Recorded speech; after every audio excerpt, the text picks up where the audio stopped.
1 to 3 songs, depending on the band and depending on the night and depending on, so we actually keep a list of every set list of everywhere that we play. And every time we go and return into a market, we look up what we played last time. Okay. And so we make sure that we, throw in different characters, different songs, even within, each of the bands that we do, so that, if you saw us in Oklahoma last year, you're not going, it's well, then they did Kiss, and then they did Van Halen, and then they did, it would be, oh, well, let's switch that one in and out, this in, that at least it's interesting, and it's always something, it's always new. And so every time that you come to see us, it's going to be something different, right? It's a different show, a different venue every time. So how many songs do you have to memorize then? Like how many songs does the band have for like any given night? Like, hey, we got, we're going on tour for 3 months and here's our set list for the 3 months. Do you have to, you would have to know all the songs. So how many songs do you have memorized, man? I'm going to say, God, I don't know what it is exactly, but it's got to be probably, so we do a 2-hour show. Yes, right? yep. And that, I was going to say, it's not fair that the singers get to take a break and you guys got to be on stage the whole entire time. Well, they get 2/3 of the night off. Are you kidding me? Yeah, I know, yeah. No, they'll be mad if I say it. No, I'm just kidding.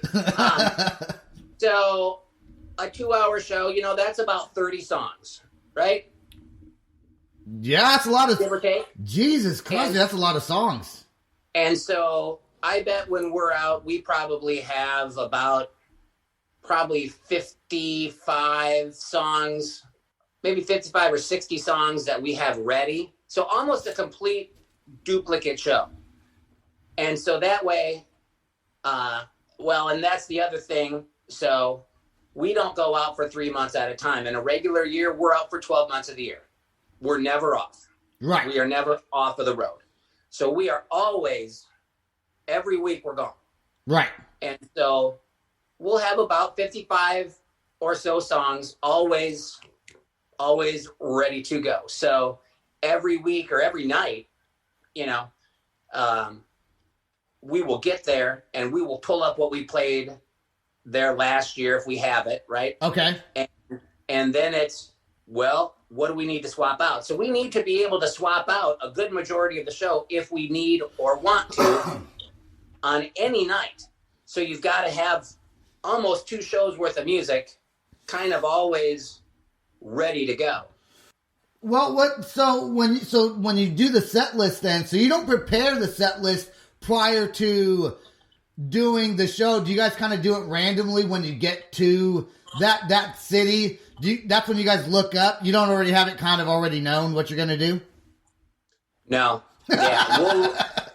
That's cool though, we'll man. Open it up that day. Well, because usually every day that we're out, we're in a new town. And so it'll be that morning, we'll open it up, or usually that early afternoon, I should say.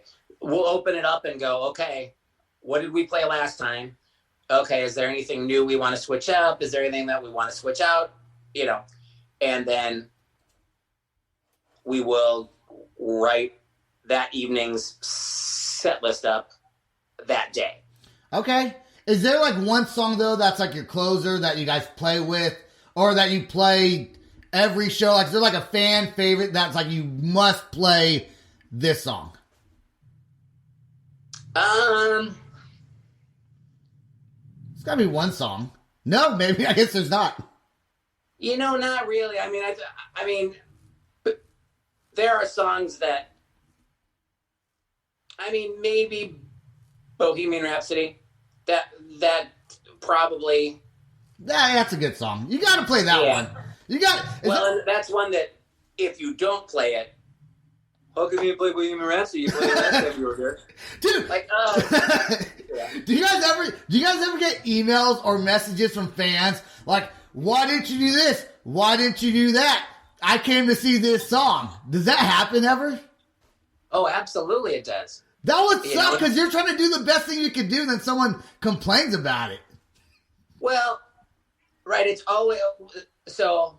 Okay, so we roll into your town, and let's just say there's a crowd of 2,000 at the show, right? Okay. And right, so how many of those people go, yeah, play Bohemian Rhapsody because you played it last time. I want to hear it again. That was so good. Okay. Or on the flip side of that, the other half who go, why didn't you play Fat Bottom Girls? I mean, you played Bohemian Rhapsody last time. Play Fat Bottom Girls. Play Another One Bites the Dust. What the hell's wrong with you people? Why do you always have to play the same goddamn songs? So you're kind of damned if you do, damned if you don't, right? You can't please everybody, man. You can't. You give them what they want, or you're being repetitive, or you don't. I mean, so, again, I think we've found a pretty good balance of knowing how much to switch out, how much to make sure that we give them what they like. And again, most of the time, it's not even a song. It's usually, well, did you do Kiss? Or did you do Prince? Or did you do Queen? So we might keep the same, we might keep the same band, but we'll mix up the songs that we play from them. Like we won't play the same Van Halen tunes that we did a year ago. Right. But we're going to do Van Halen. Gotcha. Because it's Van Halen, right? I mean, So on your level of playing, what's the biggest audience you've personally played in front of with Hairball? It's about 13,000. Okay. On that level of playing at this point, because you have your tribute bands that are not like Hairball, that are just local bar guys, right? That aren't really on your stage. They don't have to ask permission to play cover songs because they're just playing in front of 30 people at some random bar. You guys are playing in front of 13,000 people, Do you at that level need to, or at least contact the band and say, hey, we're going to do this song, we're Hairball, check us out? Or does everyone kind of know who you are already, even those famous guys that do whatever you want? They kind of, the vast majority of them know who we are. And a lot of them have played with us. I mean, over the years, Hairball has had Paul Stanley, Gene Simmons, Rob Halford, Stephen Piercy, Tom Kiefer, Mark Slaughter, Sebastian Bach, Brett Michaels, Lita Ford. We've had a lot of those guys have been on stage with us at some point or another. Sebastian Cosme with the Loud Spot. Don't forget that. Don't forget that name. Sebastian, we did a thing in San Francisco. It was right around a year ago. Okay. And we did a thing, and he came up, and we did 3 songs of his with us. And it was fun. It's always cool for us in the band to get to play with the original artist, with Hairball, because, these are guys who I sat and went to their shows, as a fan, growing up, and here I am playing on the stage and I'm playing their songs and they're singing them. That's pretty cool. Do you ever get nervous? Or did you at first and now you're kind of used to it? Yeah, I've done enough national openings. I mean, even years ago, getting to go open up, for David Lee Roth, for Slaughter, Cinderella, blah, blah, blah. I mean, most all of those 80s bands, I had been an opener, in the early 90s for. So any kind of nervousness there. You know what I would love to ask your singer or your drummer? Not necessarily the bass player so much, but I would love to know if anyone in the band has ever been on stage and completely forgot what they were supposed to sing, or forgot how they were supposed to drum, or forgot how they were supposed to play guitar. As a bass player, if you forget, you can always just look at the guitar player and be like, oh yeah, that's right, that's what I'm doing. But if the guitar player forgets, okay, I'll ask you this, has a guitar player ever forgot something and you're like, no dude, you're playing the wrong thing? Or are you guys just that professional that doesn't happen anymore? It doesn't happen much. Oh, but it does happen. It does happen. The only thing that's ever happened with our guitar player was where he's looked down on the list and he's looked at the wrong place, and he is and he's either started or he's called out the wrong. I think one time he started the wrong song. And now see, with us, that's a big deal because it's not like just a regular cover band where, okay, well, the singer, he'll just sing the next thing. No, that's a different guy. And he's not in costume yet, right? And so that happened one time where he went out and he started a different character first. Like he just, he looked at the list and he went over them and he went to the next character. And the guy was standing off stage going, hello, Vince Neil, not Steve Perry, or dude, whoever it was. And he was like, I didn't know if I should sing that song as this other guy, or if